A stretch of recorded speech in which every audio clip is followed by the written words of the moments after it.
Hello and welcome to the Week 7 review of the JMD and JTT League. That was a good start. I was on the wrong page. How are we all? We're halfway through the regular season. Welcome to the point where it really starts getting interesting.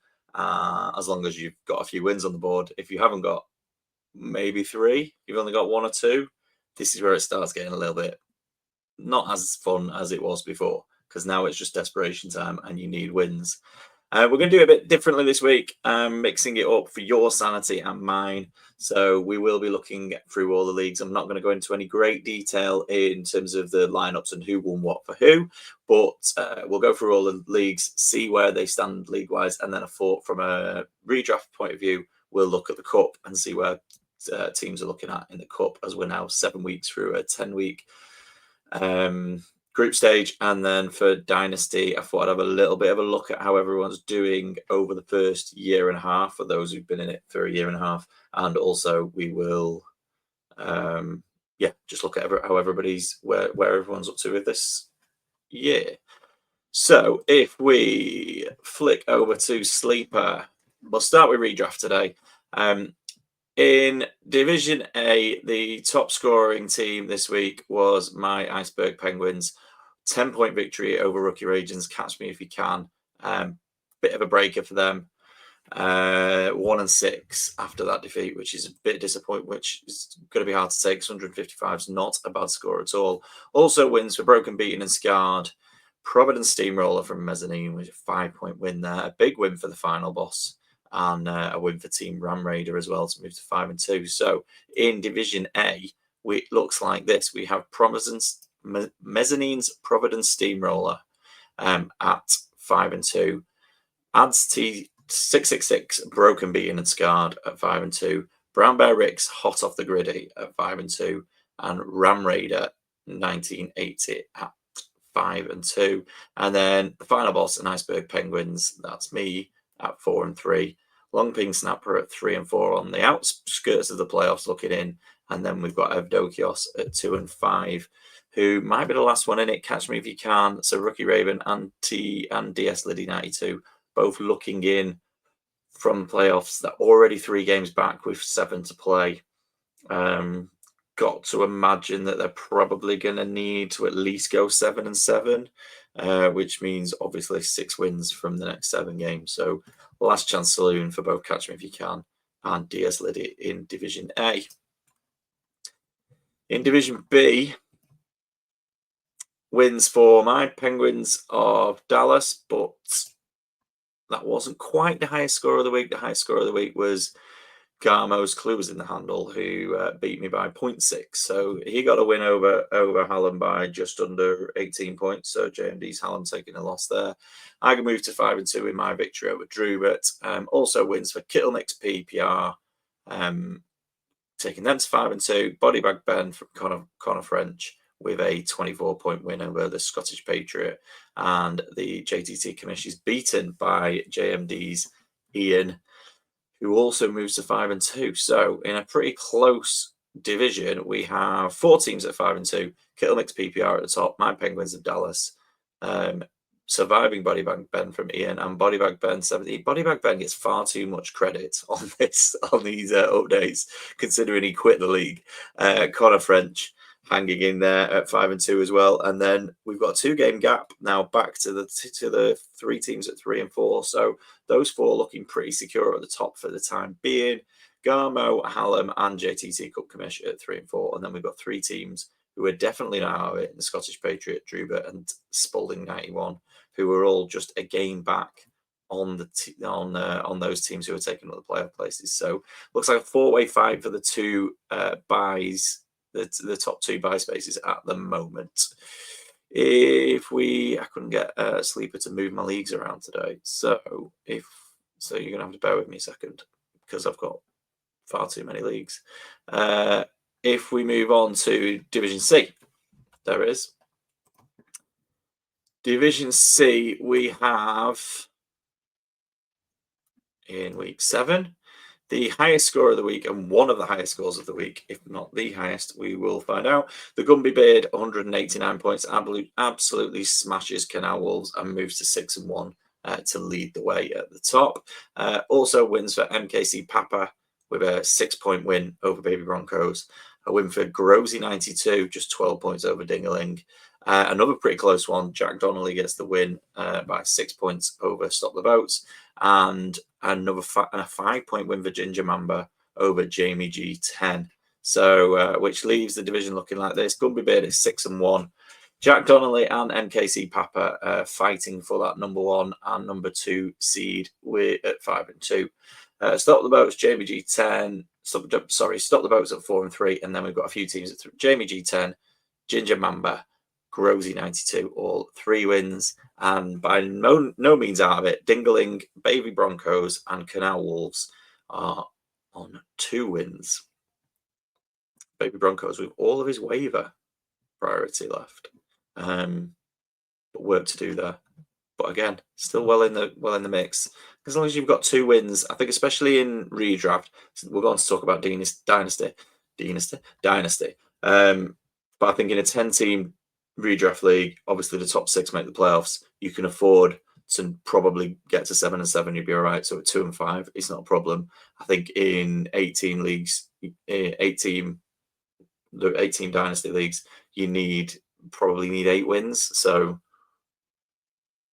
8 and 6 is not as easy to get to when you start 2-5. In D, we have the highest score of the week goes to Bear Down LCFC with just a 7-point win. Long Ping Snapper with the 3rd highest score of the week losing. So Bear Down LCFC moves to 4-3. Long Ping Snapper also 4-3. And a big week for Jimmy Nugent as well. 162 points. Bronco Boy in this one falls to 1-6. Unlucky there, just 3 points in that one. A big win for Fields of Dreams, which is more than can be said for the Jets and Fields himself. But Mozza 83 does get the win, 35 points over Team Big Bods. Jack Donnelly with a win by 6 points over Evdokios, who will be feeling he could have needed that one at 2-5. And Scottish Patriot with a 10-point win over SGAF 84. So on first glance, it looks pretty close, apart from Bronco Boy. So Jack Donnelly, 6-1, leads the way. Scottish Patriot 5-2, the 1 and 2 seed, as it stands at the halfway mark, or are secure for them to. But obviously, plenty of way to go. Fields of Dreams from Mozza, Long Pig Snapper, and Bear Down LCFC have all got 4 wins. Jimmy Nugent, Big Bods, and SGAF 84 have all got 3 wins. Evdokios needs a win at 2-5. Bronco Boy, who's actually outscored the 5 teams ahead of him and sits at 1-6. So really unlucky. Look at that, points against, really unlucky. Well over 1,000 points against through 7 weeks. So he's obviously got some scoring ability, can come back from that 1-6, but will need to put a couple of wins together. This is what I was talking about when we first was.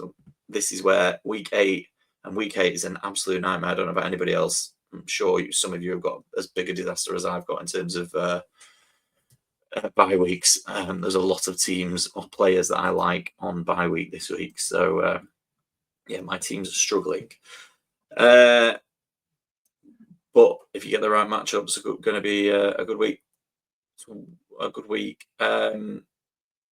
Commission's Bro, Ramalama Ding Dong, with an absolutely massive score of 201 points, which is huge for redraft. So he wins against Renegade Masters, who puts up a massive score and falls to 3-4, 66 kicks. Will be kicking himself with that 15-point defeat. Absolutely smash anybody else in the league. In fact, that's 50 odd points more than 46 points more than anyone else in the league, and he's managed to lose. So unlucky for him, but obviously it will help the points 4 total overall, so not the end of the world. We got 5 away wins in this division. Galzinho beat my Thunder Penguins by 6, finding Nico with a 13-point win over Team Drift Edge. James 87 gets a 12-point win over Book Goose, who's at 1-6, and Hurts to Do This Tier from Jake LP gets the win over Random Task, which leaves it all pretty close from 1st down to 8th. So I'm top despite defeat. Hurts to Do This and Random Task both behind me at 5 and 2. The three of us at 5 and 2. Ramalama Ding Dong, after that massive week, moves ahead. They have the most points scored now in the division, finding Nico with them at 4 and 3. And then the fight for the playoffs starts here. Renegade Master, Galzinho, and Drift Edge all at 3 and 4. James 87 at 2 and 5. Definitely not out of it, although the points scored won't be helping. And Buck Goose from Steph the goalie at 1 and 6 with a pretty low points total as well. So needs to find some wins and scoring over the next couple of weeks so that they are not out of it going into the last few weeks. And finally, in Division F, this is where I got done. I'm third highest score of the week. The highest score of the week is Team Pestle. Pestle scores just short of 188 points and beats my Wall Street Penguins by 23 to move to 4 and 3 in a division that I really needed a win. So that one hurt. Bear Down LCFC wins by a comfortable 40. Poor performance in this one from 66 kicks. It moves to 4 and 3. Also wins for Galzinho, 185. Massive second highest score of the week there. One of the highest overall. Absolutely smashed to return to T-Mac. Both of those 4 and 3. Drubert gets a win by 5 points over Long Pink Snapper, who could have done with a win there. And MetLife Crisis beats the Steph the goalies. Let's book and bake. And that leaves it like this. We've got one team at 5 and 2, Drubert, which opens the division up completely because Pestle, MetLife Crisis, Galzinho, Bear Down LCFC, 66 kicks, and Return of the Mac. That's 6 teams on 4 and 3. Let's book and bake at 3 and 4. My Wall Street Penguins at 2 and 5, and Long Pink Snapper at 1 and 6. So plenty to do. For me, I'm looking at that. I'm two wins back, but I'm 2 wins back from quite a few teams, some of whom I am in and around the point scoring of. So a couple of big weeks, and you never know, although not feeling overconfident with that team.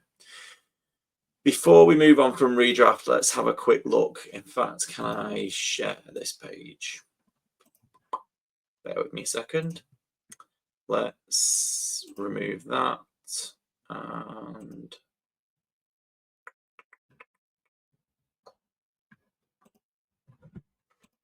let's share.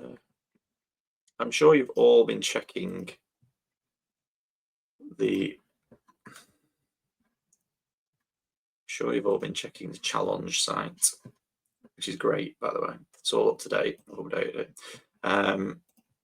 Yeah, so in Group A, Scottish Patriots of D and Dingling of C lead the way at 5 and 2, and then Mezzanine and 66 Kicks both 1 back. Remember, it's the top 2 go through to the knockout stages. So Mezzanine and 66 right in the mix. Drubert in Division B, possibly out of it. Needs a miracle really from there. Would have to win 3 straight and all the results to go. So they probably out of it. Drift Edge in Division E, probably out of it. So that's 2 of 4 teams there in Group A. Moving down to Group B, Dokios has got 1 foot in the group in the knockout phase at 6 and 1. The fight for the second spot goes to Jimmy Nugent of D and Hallam of B. 66 kicks of E still in the running. I think if you are only on 2 wins there, probably out of it. Although you never know. Groves 92, that's Steph the goalie of F, probably out of the cup competition there. In Group C, Jack Donnelly's got 1 foot in the knockout phases, probably 1 more win needed. Garmo's there. Garmo's B team is there at 5 and 2, and then Jack Donnelly of C at 4 and 3. Jake, LP, and Brown Bear Rick both in the mix at 3 and 4, but probably have to run the table to finish 6 and 4 and hope they get the right results to sneak in there. Obviously, points 4 will matter if you're on the same wins, although it doesn't matter there. No, I think it might be results against each other and then points 4. But if we get up there and then teams are in the mix, they're going to need to score a few more points. We will look at this closely going into the last couple of weeks to see who needs what. Ads in Group D, it's all to play for. Ads 8, Ads T66, 666 in A. Ian's B team, TJ Cardiff Boy in D, and Random Task of E all have 4 wins. Bear Down LCFC has 3. C-Mac in can't really see him coming back from that at 2 and 5, probably out of the cup. So unfortunately for them, Galzinho in Group E, Galzinho has 6 wins, so he's got 1 foot in the second phase. Kamishi's Bro of E has got 5 wins. Mozza 83 has 4. Connor French has 3, and I don't think there's any way back for Long Pin Snapper, and definitely not Luke Roberts, who changed his name and made things complicated for me. Group F, 2 of my teams lead the way at 5 and 2. My E team and my B team. So that's domination. That is what that is. Although my E team have lost 2 on the bounce after winning the first 5, so we're at 5 and 2. Brown Bear Rick of F chasing us down at 4 and 3. Long Pig Snapper and TJ Cardiff Boy not necessarily out of it at 3, but will probably need to run the table and finish 6 and 4. DS Liddy 92's A team is out of the cup. In G, that is led by Ram Raiders A team, MKC Papa of C, Evdokios of D, and just 1 game back, and then 2 back to Druba of F and Spalding of B, and Steph the goalie team probably saying goodbye. In Group H, we've got Seahorse Sixers of A and Jamie G 10 of C, both on 5 wins and leading the way. Walden Farms of F is 4 and 3. Scottish Patriot and of B, and Bear Down LCFC of D both have 3 wins. Jamie 87 only has 1, so he's out. These 2 are 3 and 4. Again, it's a run the table situation. I think you're going to have to get to 6. 7 will get you in. 6 definitely. Obviously, they can't get to 7. It's going to be 6 or 7 in most leagues, and I imagine 6 might not be enough. In Group I, the Gumby Beards definitely. The Gumby Beard is almost there. In fact, I can't see a way where he doesn't really qualify. So the Gumby Beard of C has won 7 on the trot, 7 out of 7. Behind him, Pestle of F and Brown Bear Rick of E are fighting it out for the 2nd place. They could be caught by Rookie Raven of A, who has 3 wins, and then further down, SGAF with only 2 wins. I think it's unlikely it catches up. And the commissions, the JTT commish is out of it at 1 and 6. And finally, in Group J, Shanna Planman is 6 and 1, and on the verge of booking his place in the knockout rounds. My F team is 4 and 3. My A team is 3 and 4. Galzinho of E and Ginger Member of C also are 3 and 4. I think it's too much to ask for Bidbods to climb up from 2 and 5 there to get to 5 and 5. Is probably not going to be enough with all of these teams behind. So it's probably one of these 4 to join Shanna Planman of B. So that is the update in terms of redraft. So if we let's get Sleeper back up. I didn't plan for all this messing about, so let's get Sleeper back up. Right, let's have a look at how everybody got on. Let's get how everybody got on in Dynasty this week. So we'll start with, in fact, to make this easier, we will start where we usually start. We'll start with Brady. We'll finish with Manning, which will make it easier for me to find. So we'll start with Brady. So wins for 5-yard rush Murph. The biggest score in. We had some big scores in Dynasty this week. In fact, let me just quickly check. I think we had 5 scores over 200 points. Yeah, we had 5 points over 200 points. 5 scores over 200 points. To put that into context, the most we've had. In fact, we've only had 6 200-point scores across all divisions through the first 6 weeks, and this week in week 7 we had 5 alone. That's how big. So this Brady division, some big scores, 187 there and 186 for owner of Brady, was the only division that didn't have a 200-point score. So it seems big, but it's going to be bigger in other divisions. So Never Dull in Hull, our champion, goes to 5 and 2 with 187 points, beats Wild Guns. Talks about 5-yard rush Murph already. While we're on the subject of 5-yard rush Murph, they 5-yard rush are launching their mid-season eliminator leagues this week, or this week and next week. So if you want involved in a new league, and you want to help raise some money for a really good charity, log onto their stuff, get in touch with them. I know they'd appreciate it, and it's quite good fun because you get to this point, and if you've lost out in a few leagues, it's nice to get back involved. Owner of Brady at the bottom got a win as well. So in terms of the standings, Never Dull in Hull, H, JMD Pod, and 5 Yard Rush Murph, all at 5 and 2. Never Dull in Hull scoring 60 points more than anybody else so far. Just big scoring there, as well as the 5 and 2. Below them, the fight for the playoffs starts with Wild Guns and Owner of Brady, who look like they're fighting for the final spot because Yeovil Town 49ers, Renid Speed, and Evdokios are all falling behind either 2 and 5. Evdokios at 1 and 6. It's not looking good at all. Overall, I thought it would be quite interesting to look at this overall. So overall, Jamie G10 has now got 14 wins. 14 wins and 7 losses in the regular season across the last season and this season. So yeah, some big scores there. Second in that division would be Owner of Brady on that basis, 12 and 9. So a real domination from Jamie G's Never Done in Hull, 2 games more than anybody else. And then we got 3 teams on 11. That's HJMD, 5 Yard Rush Murph, and Renid Speed of Hull 111. At the flip side of that is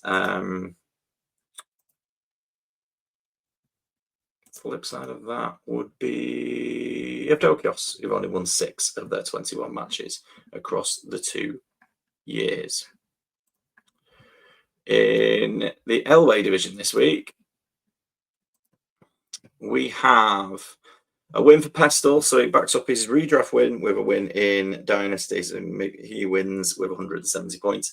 Wins for Ads T666 and heads at the table. A big win there over the JTT commish. Team DS Liddy 92 wins by just 13 points. And then the big score of the week, Dr. Dre 211 with 213 points. Wins that to move to 5 and 2 against Team Suarez Power. So in this division, we have 2 teams at 5 and 2, the aforementioned Dr. Dre and Pestle.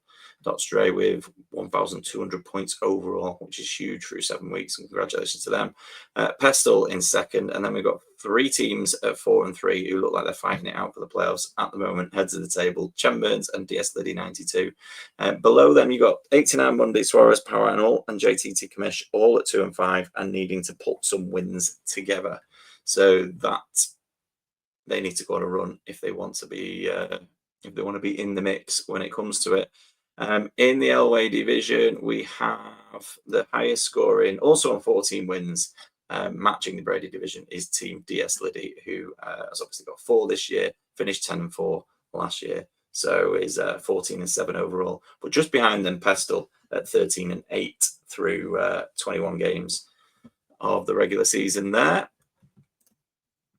We're going to skip Manning because it's further up on my list, and I'll come back to that. So we will go to Marino. Wins for Hi Diddley-O, Neighbours. I can't, and every single week I do this. Hi Diddley-O, Neighboursino. 160 points, so a big win over the Boye. Wins for Surviving Taysom Hill with 185. Rookie Raven, not the first time we've mentioned Rookie Raven putting up a good score and not finding the win. But not as much as Ian's Manchester Infernos, just short of 200 points, 199.74. Wasn't enough. Beaten by 11 points to Mezzanine's Dynasty Cowboys. How big a win could that be? The first defeat of the season for Ian's Manchester Infernos. And a win for MKC Papa in the battle, one of the battles at the bottom against Team Drift Edge. So the Infernos are still top at 6 and 1, but will be gutted that they're now at 7 and 0. Surviving Taysom Hill is then second at 5 and 2. Dynasty Cowboys and Hi Diddley-Ho are 4 and 3. The Boys chasing at 3 and 4, and then 3 teams at 2 and 5. As we've already talked about, 2 and 5 teams need to put a win together. In terms of what that looks like for the historically, Mezzanine, obviously, Dynasty Cowboys had a big season last year, went 11 and 3 in the regular season and went on to win the Super Bowl. They've kicked on from that. Only 4 wins out of the 7 games this year, but 15 wins is the most that anybody has managed in any of the 4 divisions of Dynasty. So 15-6 through the first 21 games. I don't know where 24 came from. First 21 games of the season. And I'm sorry, that's a lie. 15-6 isn't the highest. It's the second highest. We'll get to that in a minute. 15-6 is pretty good. Manchester Infernos surviving Taysom Hill both got 12 wins, and Bound Bear Ricks, Heidi Liho have 11 or 11-10 through that. The bottom end of that scale, Drift Edge only has 5 wins out of 21 through the first season and a half in Dynasty. So some work to be done there in terms of building that up. Apologies, I've pressed something and no, I can't. Why are you doing that? Right, here we go. Not last. Montana wins for Team Ryan Judge by just 8 points. Big one for them. The Blair Walsh Project gets the win with 161 points. Team Jordan Dixon with 142. And we've already seen Commissions Bro put up a big score in Redrafted, put up a big score in Dynasty as well. 207 points to smash London Tube Raiders by 50 points and join them on 4-3, which leaves this division with everything to play for. Ryan Judge at 5-2, but being chased down by 4 teams at 4-3. JJ Be Good, the Blair Walsh Project, London Tube Raiders, and Corgis Unite, whose points for has taken a massive boost with that 207 week. Only just behind them, Craigie Craig 84 and Jordan Dixon, who could both be in the playoff places by the end of week 8. So that's how close that is. Fiona A21 struggling a little bit at 1-6. So not over, but probably needs to win the remaining 7 weeks, which is difficult to do. So it might be starting to look ahead towards 2026. Obviously, this is the first season of Montana, so there's no overalls to look at other than what we can see in front of us.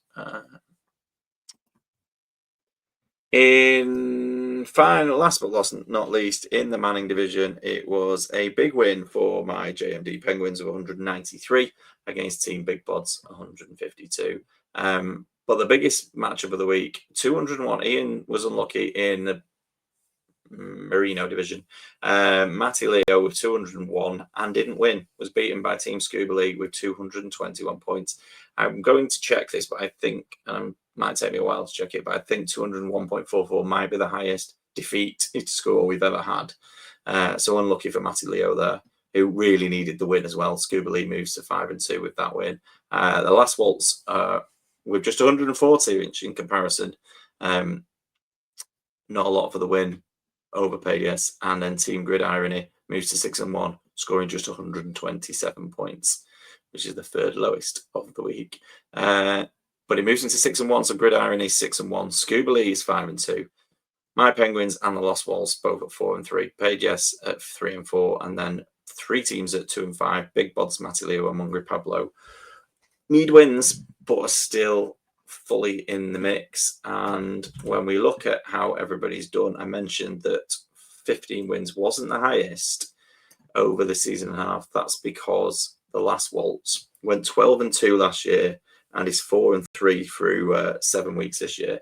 So the Last Waltz sits in a very solid 16 wins out of 21 games played in the regular season over the season and a half. Elsewhere in the Manning division, in terms of overall wins, my Penguins and Team Muggery Pablo, our Super Bowl champion, have both got 13 over out of those 21.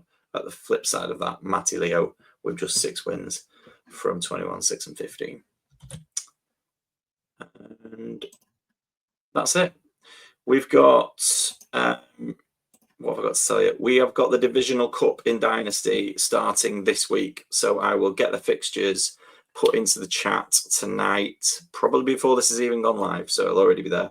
I will get those fixtures put in there tonight so you can all see who's playing who. As we go into the way the Divisional Cup works, it's like a, for those of you who don't know or don't remember from last year, it's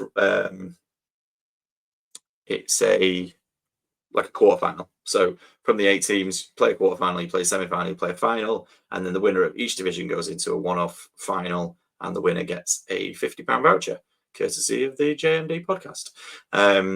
So that's all coming up, and we'll have the details of that in your division. The only other thing worth touching on is the Survivor Pod, and pretty much everybody picked a winner this week.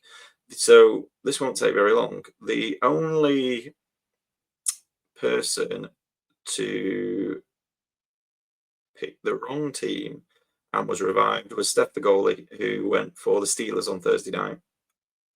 So she had a life though, and has been returned to health. So we've still got 25 teams, and let me just check. I think it's 10, 2, 4, 6, 8. 10 of those teams have still got both lives. So plenty to play for going into week 8, although has got to the point where it's becoming a little bit more difficult to pick teams. And I might have to pick my own team this week, which is worrying me massively. Thanks for watching. If you've made it this far, thanks for watching. I do appreciate it. As always, any feedback or thoughts on things you'd like included in this, any stats you'd want to know, anything on the leagues at all, we'll try and, like I said, over the next few weeks, we'll try and get more into the who needs to win, who's looking at what, and focus a little bit on that as we get towards the playoffs. We will go through in Dynasty, we'll go through the Cup, Divisional Cup, and obviously we'll start prepping for Champions League and Europa League as that all starts in week 13 as well. So, yeah, keep tuned in. Thanks very much. And it's worth listening. We are now going to go and record the JMD Weekly Review podcast for week 8. So if you've got a little bit more time, give that a listen to.